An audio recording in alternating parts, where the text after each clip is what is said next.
এই গৃহস্থালিতে তো লাভ নেই আঙ্কেল, গৃহস্থালিতে কোনো রকম বাইরে ধরে শুই। আসসালামু আলাইকুম সম্মানিত দর্শকবিন্দু, এই মুহূর্তে আমরা আছি গাজীপুরের সাফারি পার্কের পিছন সাইডটায়। এখন আমাদের সাথে আছে একজন কৃষক। সেই কৃষকের নাম হলো সুন্দর আলী। ওনার সাথে আমরা একটু কথা বলবো এবং ওনার যেই চাষবাসের যেই কলা কৌশল আছে এবং চাষবাস করে তার যে আয় রোজগার হয় সেটা আমরা তার মুখ থেকেই শুনতে চাইবো। আসসালামু আলাইকুম। ওয়ালাইকুম সালাম। কেমন আছেন আঙ্কেল? হ্যাঁ, ভালো আছি। আপনি তো ভালো? জি, আলহামদুলিল্লাহ ভালো আছি।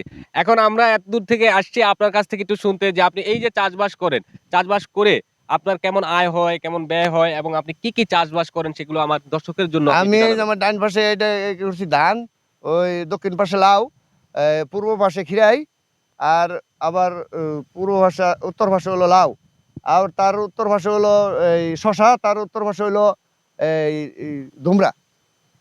এইসব চাষবাস করে এই গৃহস্থালিতে তো লাভ নেই আঙ্কেল, গৃহস্থালিতে কোনো রকম বাইরে ধরে শুই খাইছে। এই যে আপনি চাষবাস করেন এখানে আপনার খরচ কেমন হয়? প্রচুর খরচ যায়, বিঘাতে প্রায় 20-30 হাজার টাকা খরচ যায়। এগুলো কি আপনি নিজে একাই করেন নাকি শ্রমিক নিয়ে কাজ করেন? না, শ্রমিক কর্মীরা করি, নিজেও করি। নিজেও করেন। আমরা কি আপনার চাষবাসগুলো একটু দেখতে পারি? একটু হ্যাঁ, আমাদের দেন দেন দেখাবেন? দেন। আসেন। এই যে দেন দেন, এই যে দেন। লাউ গাছ তো এখনো উঠে নাই, বেশি উঁচু উঁচু লাউ গাছ। এই যে এইগুলো লাউ সব। এগুলো লাউ ক্ষেত করছেন না? এই যে লাউ খেতে যে লাগাইছি, এই যে এই যে আপনারা একটু দেখতে পারেন এখানে। এখানে একটু দেখান। ওই যে এই যে ছোট, ছোট চারাগুলো লাগাইছে ওই দেখা যে ওই যাচ্ছে। যে ছোট হয়েছে। এগুলো আ চাষ মাত্র শুরু করছে। এখানে পুরোটা ক্ষেত, এই যে পুরোটা ক্ষেতটা একটু দেখান তো ভাই।